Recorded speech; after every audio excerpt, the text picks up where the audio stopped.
Should we expect to find compassion in our workplaces? Or should we check our emotions at the door in order to be more productive at work? And is workplace compassion a nice-to-have bonus at work? Or is it an organizational imperative for innovation and profitability? Well, according to recent research, compassion may be the key to innovation, learning, and adaptability in a constantly changing world. Well, compassion, what it is and isn't. Compassion is defined as not only our caring response to another person's suffering, but also to our attempts to help alleviate that suffering. It is a hardwired trait in humans, but one that many people feel is lacking in not only our personal relationships, but at work as well. Now, workplace compassion is found in the interactions between employees. It's displayed in our willingness to help one another, to understand that there might be reasons for a sudden change in performance, to recognize that employees are human beings with lives outside of work. In other words, compassion, whether it is in our personal or professional lives, is the resulting emotion of being conscious of another's suffering or distress and being willing to help them alleviate it. Compassion is therefore not just a feeling, but also an action. And, according to many researchers, compassion can be learned. Why is compassion missing in most workplaces?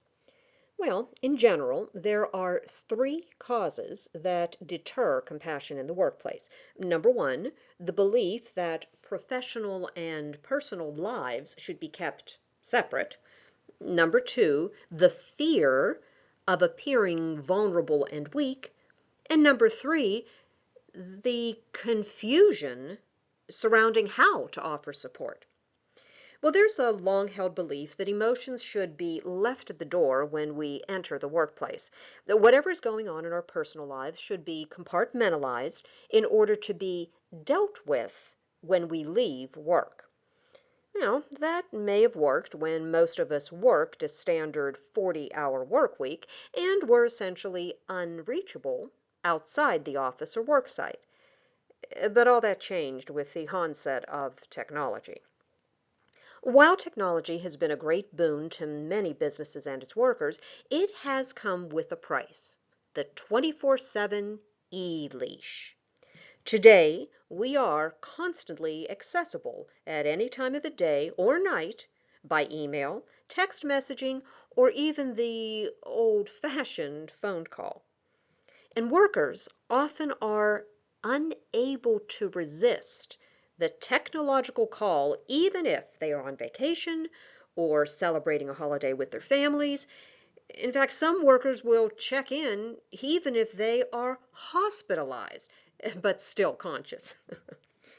Well, because compassion requires the conscious acknowledgement of another person's pain or suffering, it requires an emotional vulnerability that many workers are afraid to display in professional settings. But this lack of compassion has deleterious consequences. The employee who is attempting to balance a heavy workload with a family health crisis might be afraid to ask for help due to fears of being labeled as someone who can't handle the demands of the job. And the resulting high stress levels negatively affect not only their performance, but also their emotional well-being and physical health. Similarly, The manager who has excelled throughout his career may fear being labeled as weak if he responds compassionately rather than autocratically or by the book to a coworker's need for some scheduling flexibility due to child demands from a recent divorce. I mean, after all, wouldn't this softness be transmitted through the office grapevine, with the result that he will be taken advantage of in the future? Well, if employees fear asking for some organizational help or a little slack when they are experiencing major challenges or changes, then they are more likely to become disengaged, unproductive, and burned out. While the lack of workplace compassion is most frequently viewed as occurring between managers and their subordinates, it is also lacking in the interactions between colleagues and peers. If the workplace culture is characterized by an obsessive compulsion to win and an aversion to loss, then employees tend to view providing any kind of compassionate assistance to their coworkers as an action that could undermine their personal ability to succeed. In such an environment, even authentic offers to help may be viewed with suspicion. I mean, what do they really want in exchange for this help? But regardless of their formal structure of the workplace relationship, many people are uncomfortable when they are faced with someone who is hurting, in pain, or in desperate need. How to offer support becomes a tricky undertaking. Would my offer to help make them feel better that they are somehow inferior, or then feel bad about themselves? Well, how does workplace compassion contribute to organizational success? Displaying compassion to our fellow workers, subordinates, and managers requires an acceptance of our innate humanity. In other words, compassion brings the human back into the workplace.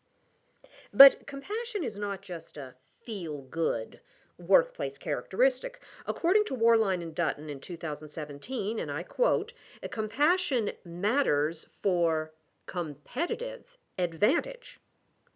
In an age in which innovation, collaboration, client customization, and adaptability are critical to organizational sustainability, there is an urgent demand for bigger, better, and faster, regardless of the goal's reasonableness or achievability.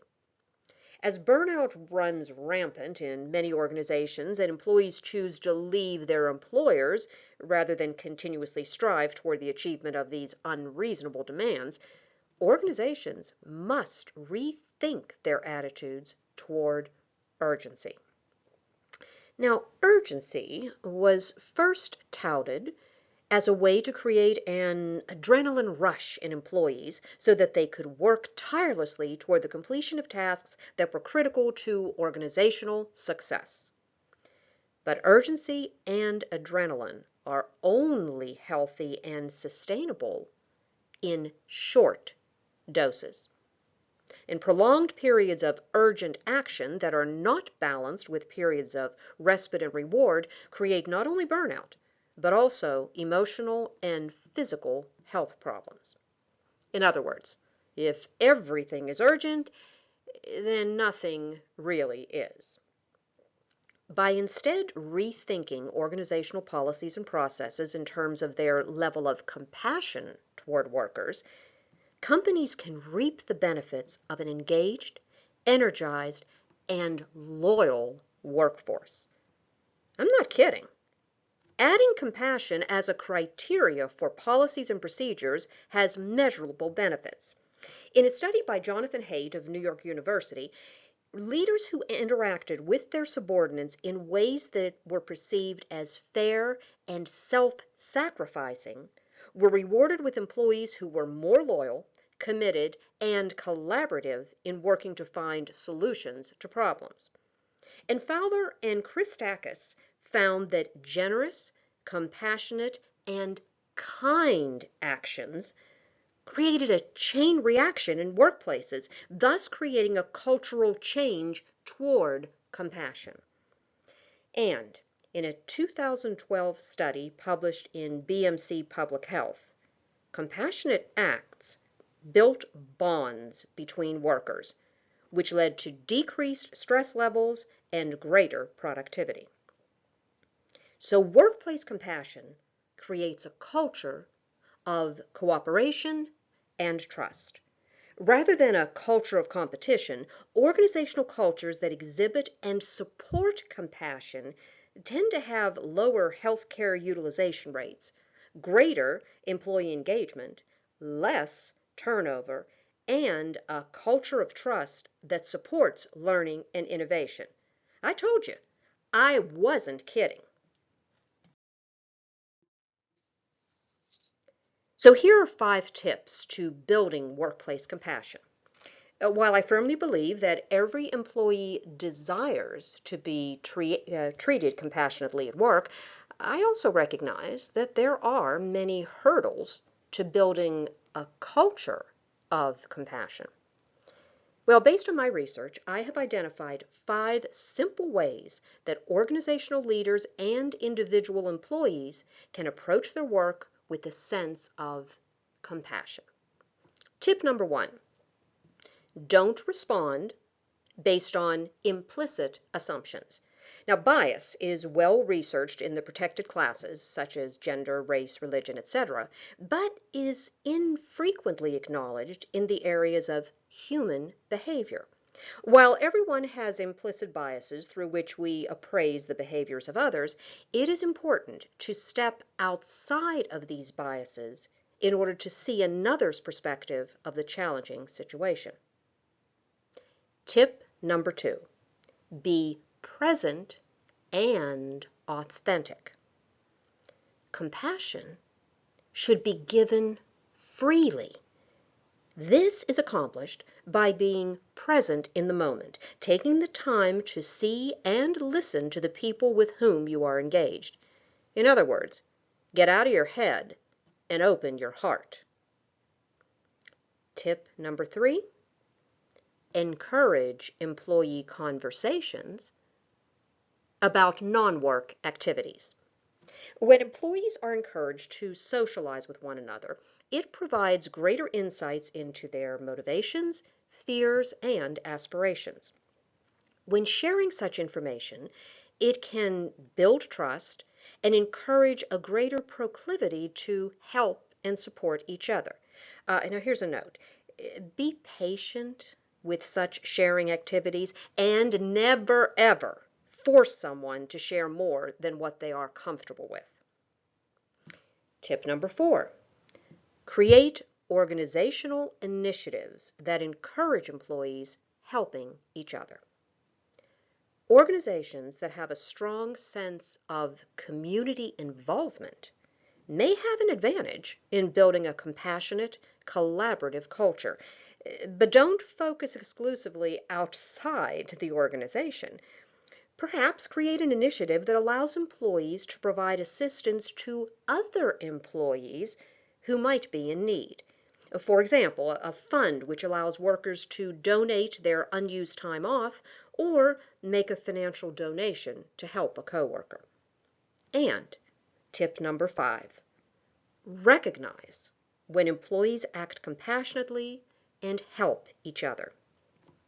Formal recognition, such as awards and events, as well as informal thank yous, or even the offer to get an overworked colleague a much needed cup of coffee, are powerful ways to reinforce the importance that an organization places on compassionate activities in the workplace.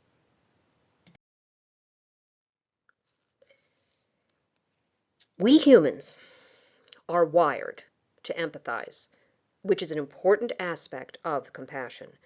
We're wired to experience a visceral, emotional response to another's suffering. But compassion is much more than empathy. It is also the active response to help alleviate that suffering. Additionally, compassionate action not only helps someone else who is in need, but also makes us feel better and more hopeful. So acting compassionately is a win-win. So, even though pain may be an inevitable part of life, our feelings of suffering are not. Compassion is what makes us human, and it's a necessity in all of our lives. Since we spend the majority of our time at work, we need compassion in our daily existence.